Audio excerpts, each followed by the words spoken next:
오늘은 시편 142편의 말씀을 가지고 함께 은혜 나누기를 소망합니다. 여러분, 한글 성경에서 이 시편 142편의 제목은 다윗이 굴에 있을 때에 지은 마스길 곧 기도라고 표시가 되어 있습니다.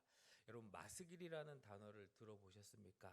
이 마스길이라는 것은 지혜시 혹은 교훈시를 의미하는데요.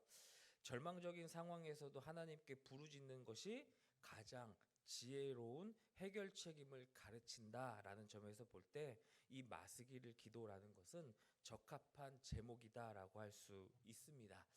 또한 이 시편 142편은 기도이기도 한데요. 이때 다윗은 사울의 추격을 피하기 위해서 거듭된 도망으로 이 심신이 지쳐 있었고 또 고립되어서 도움을 받을 데가 없는 처지에 놓여 있었다고 합니다.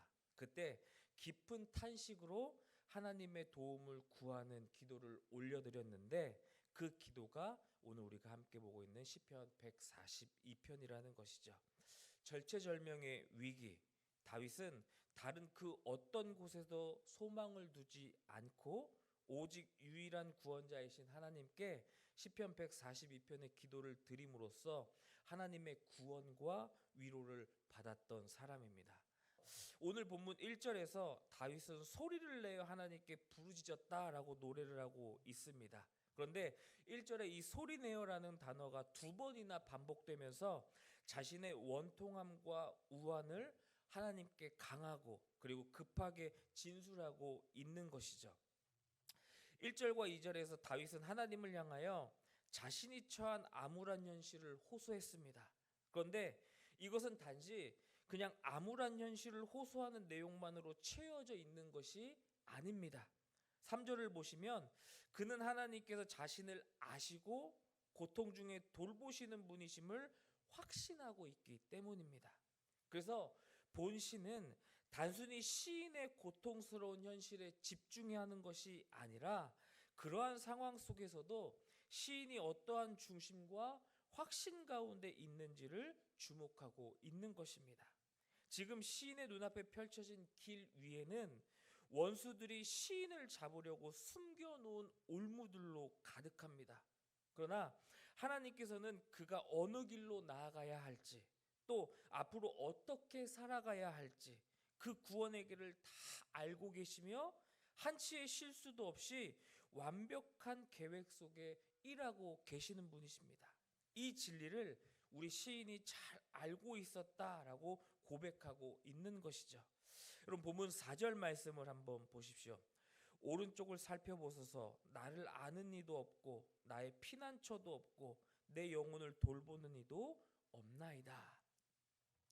우리가 성경에서 오른쪽은 이 보호와 은혜를 베푸는 위치로 상징이 됩니다. 오른쪽을 살펴보아 달라는 시인의 요청은 뒤이어 나오는 표현들과 함께 시인의 주위에는 지금 아무도 돕는 자가 없음을 하나님께서 친히 확인해 주시라는 것을 의미하고 있는 것이죠. 다시 말해서 시인 곁에 아무도 돕는 자가 없으니 하나님께서 친히 돕는 자가 되어 주셔야 함을 지금 요청하고 있는 것입니다. 철저하게 사람들로부터 소외되고 외면당하는 시인처럼 우리들 역시 극단적인 상황까지 내려가 보지 않았을 뿐 그러한 일들은 얼마든지 일어날 수 있는 세상을 우리 또한 살아가고 있다라는 것입니다. 그렇기에 하나님만이 우리의 영혼을 돌보실 수가 있으며 그분만이 우리를 책임져 주실 수 있는 분이심을 우리는 말씀과 기도로 기억하는 훈련을 게을리해서는 안 된다는 것입니다. 여러분, 5절 말씀을 한번 보십시오. 여호와여, 내가 주께 부르짖어 말하기를 주는 나의 피난처시요 살아있는 사람들의 땅에서 나의 분깃이시라 하였나이다. 시인은 과거에 자신의 피난처가 되어주셨던 하나님에 대한 기억을 노래하고 있는 것입니다.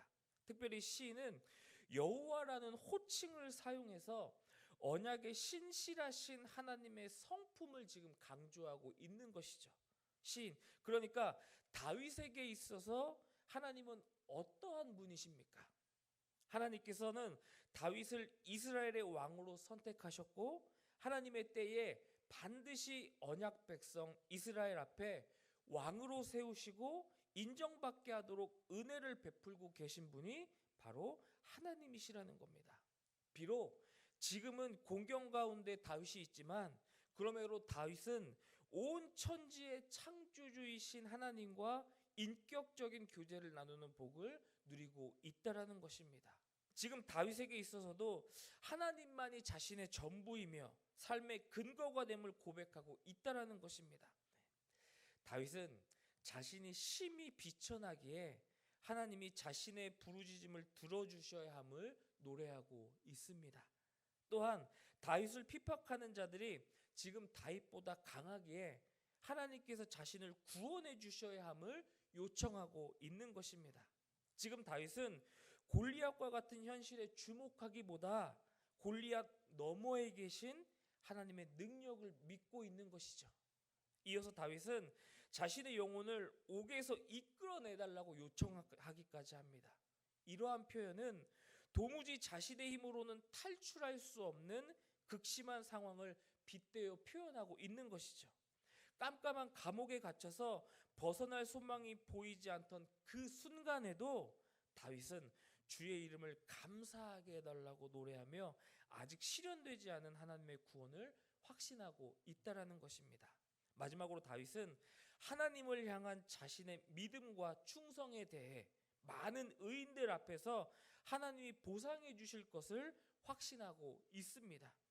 다윗이 무수한 고난과 불의한 자들로부터 납득할 수 없는 박해를 받으면서도 이를 꿋꿋하게 이겨낼 수 있었던 것은 지금 당하는 고난에 비할 바 없는 보상을 하나님께서 준비하고 계심을 확신하고 있었기 때문입니다. 이는 로마서 8장에서 사도 바울이 이렇게 고백하지 않습니까? 현재의 고난은 장차 우리에게 나타날 영광과 비교할 수 없도다. 이 증언을 떠올리게 한다라는 것입니다.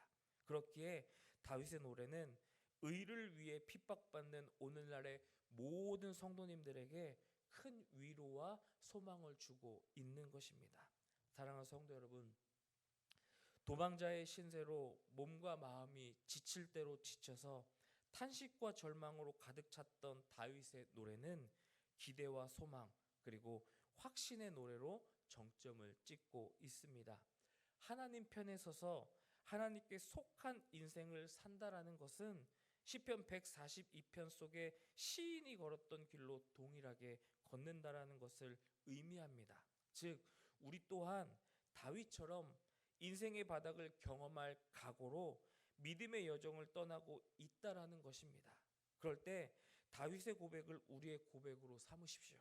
어떠한 순간에도 속사람이 강건하여지고 사랑 가운데서 뿌리가 박히고 터가 굳어져서 복된 사람으로 만들어가게 하실 주님의 인도하심을 오늘도 믿음으로 나아가십시오. 인생의 어두운 터널을 지나 끝내 우리의 입술에 감사와 찬송을 넘치게 하실 그 주님을 확신하며 오늘 하루도 믿음으로 승리하실 수 있는 모든 성도님들 되시기를 간절히 소망합니다.